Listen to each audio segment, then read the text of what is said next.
بسم الله الرحمن الرحيم السلام عليكم horumarinta shaqada iyo helitaanka fursadaha ganacsi waa laba qodob oo muhiim u ah dhalinyarada wax baratay maadaama ay door weyn ka ciyaaraan kobaca nololeed ee qofka iyo horumarka guud ee bulshada dhalinyarada waa laf-dhabarta bulshada waxayna kaalin muhiim ah ku leeyihiin horumarka dhaqaale bulsho iyo siyaasadda dal kasta si kastaba ha ahaatee helitaanka shaqooyin rasmi ah iyo abuurista fursado ganacsi ayaa caqabad ku noqon karta dhalinyarada gaar ahaan markay la kulmaan dhibaatooyin la xiriira waayo-aragnimo shaqo helitaanka maalgelin ganacsi iyo aqoon ku filan oo ku saabsan suuqyada shaqada iyo ganacsiga sida darteed waxaa lama huraan ah in la helo xeelado wax ku ool ah oo dhalinyarada u fududeyn kara inay shaqooyin helaan ama ay abuurtaan fursado ganacsi waxaan kala qaadaynaa mawduuceena maanta ee ahaa horumarinta shaqada iyo fursadaha ganacsi markuu waras waxaan soo qaadanaynaa horumarinta shaqada waxay u baahan tahay dadaal barasho iyo waayo-aragnimo si loo gaaro guul waarta maadaama suuqa shaqada uu si joogta ah u horumarayo shakhsi walboo raba horumar xirfad waa inuu la jaanqaadaa isbedelada ka jira suuqa kor u qaada xirfadiisa una diyaargarooba caqabadaha soo food saari kara qofka rabaa inuu shaqadiisa horumariyo waa inuu yeeshaa qorshe hagaya maskax degan si uu u xoojiyo aqoontiisa iyo xirfadihiisa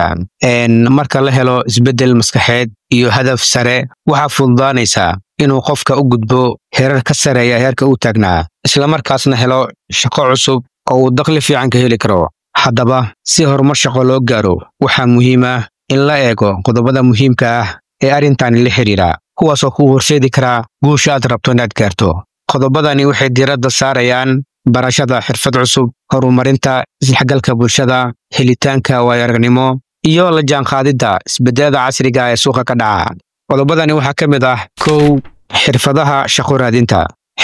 shaqo raadinta waa awoodda iyo farsamooyinka qofka ka caawinaya inuu si guul u helo shaqo ku habboon aqoontiisa iyo kartidiisa qarnigan aan maanta joogno suuqa shaqada wuxuu noqday mid aad u tartan badan arrintaasoo ka dhigaysa inay lama huraan tahay in qofku yeesho xirfado gaar ah oo uu kaga socnaado tartamayaasha kale shaqo raadinta ma ahan keliya dirista CV iyo sugidda jawaab celin balse waa hab istiraatiiji ah oo u baahan qorshe iyo xirfado isgaarsiin wanaagsan fahamka sida loo dhiso CV tayo sare leh qorista warqad codsi soo jiidasho leh iyo diyaarinta wareysyada shaqo waa qaar ka mid ah arrimaha muhiimka ah ee ku horseedi kara inaad shaqadaad hesho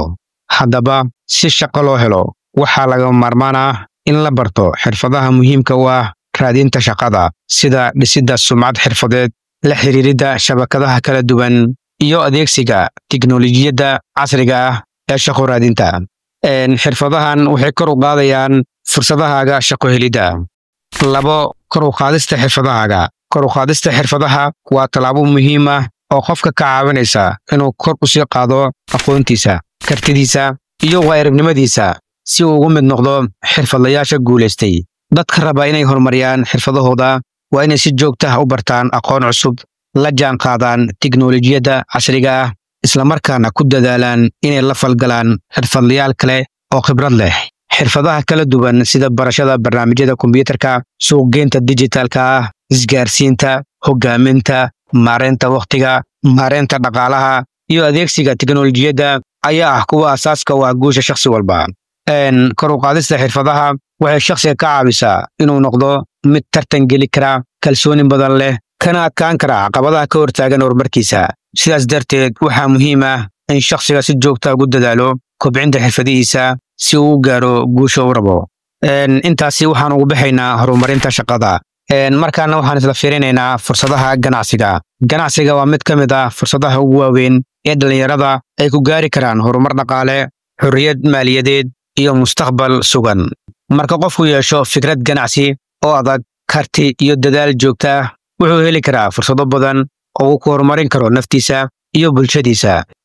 maanta tiknoolajiyadda casriga ah ayaa fursado badan u abuurtay ganacsatada cusub waxayna u sahashay inay si fudud ku gaari karaan macaamiil badan iyo sidoo kale suuqyada caalamiga ah haddaba si fursadaha ganacsi loogu faa'iidaysto waxaa lama huraan ah in la barto halabuurka ganacsiga maareynta khataraha suuqgeynta casriga ah iyo horumarinta xirfadaha maamulka qofkii si sax ah u adeegsada aqoontiisa iyo kartidiisa si sax ah ugu faa'iideysta fursadaha suuqa ka jira wuxuu gaari doonaa guul ganacsi oo aad u weyn. markaana waxaan ka hadlaynaa qodobada muhiimka u ah fursadaha ganacsiga. qodobka koowaad, sida ganacsiga loo bilaabo. marka hore raadi fikrad ganacsi oo cusub ama isku day inaad hesho ganacsi ay xiiseynayaan macaamiisha, suuqana baahi badan loogu qabo. samayso qorshe ganacsi oo dhammaystiran. qorshaha ganacsiga waa hagaha rasmiga ah ee qeexaya sida loo dhiso, loo horumariyo, loona maamulo ganacsi guulaysta. qorshaha wanaagsan wuxuu ganacsadaha ka caawiyaa inuu fahmo hadafkiisa, sidoo kale inuu fahmo suuqa uu beegsanayo tartanka ka jira. ganacsiga guulaysta ma ahan mid ku dhisan fikir oo keliya, balse wuxuu u baahan yahay qorshe qoran oo qeexaya talaabooyinka lagu hirgeliyo fikradaha ganacsiga. qorshaha waxaa ka mid ah falanqaynta suuqyada, maareynta qarashaadka, xeeladaha suuqgeynta,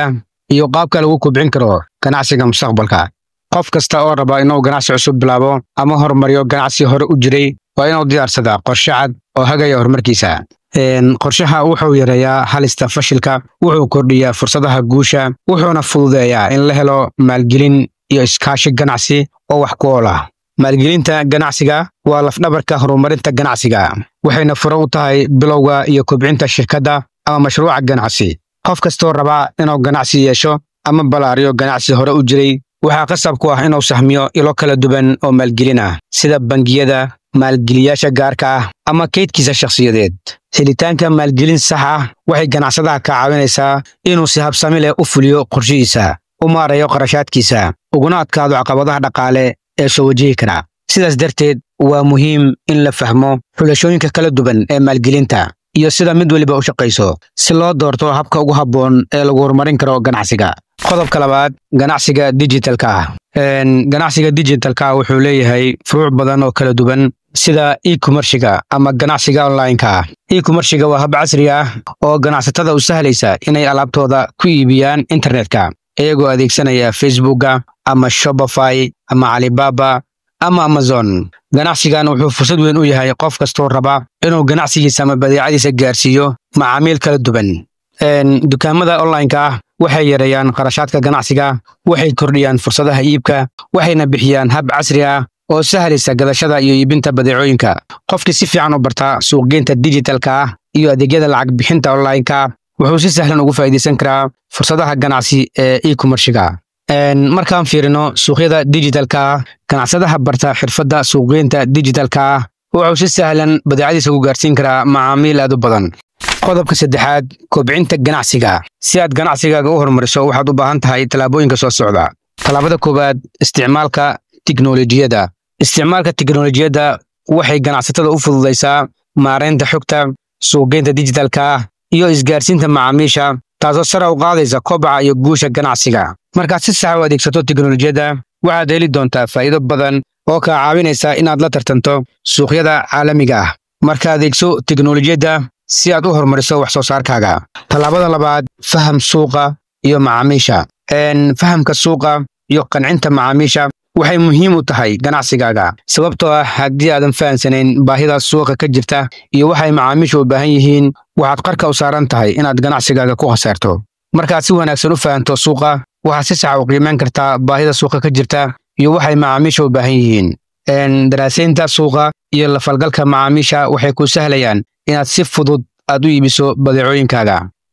ganacsade kastoo raba inuu ganacsigiisa guul gaarsiiyo waxaa muhiim ah inuu ogaado baahida ka jirta suuqa iyo waxay macaamiishu u baahan yihiin. talaabada saddexaad, hoggaan wanaagsan iyo maareyn maaliyadeed. hoggaanka wanaagsan iyo maareynta maaliyadeed waa laba tiir ee ganacsiga guulaysta lagu dhiso. ganacsade kasta oo ganacsigiisa u raba horumar waa inuu si xigmad leh u maareeyaa dakhligiisa iyo qarashaadka ganacsigiisa. hoggaamiyaha wanaagsan waa mid ka leh aragti fog, dhiirigeliya shaqaalihiisa, una samayn kara jihayn sax ah si loo gaaro ahdaafta ganacsi ee shirkadda leedahay. haddaba ganacsade kasta oo raba inuu guulaysto waa inuu lahaadaa hoggaan adag, sidoo kale waa inuu dhiirigeliyaa shaqaalihiisa, waa inuu si wanaagsan u maareeyaa dhaqaalihiisa si uu u gaaro ahdaafta uu degsaday. haddii aad si sax ah u raacdo talaabooyinkan, insha allahu tacaala waxaad gaari doontaa guul waarta oo noloshaada horumar joogta u keeni kartaa. insha allahu tacaala waxaan rajaynayaa inaad mawduucan aad ugu faa'iidaysateen intii iyo mawduuc kale. assalaamu calaykum waraxmatullaahi wabarakaatuh.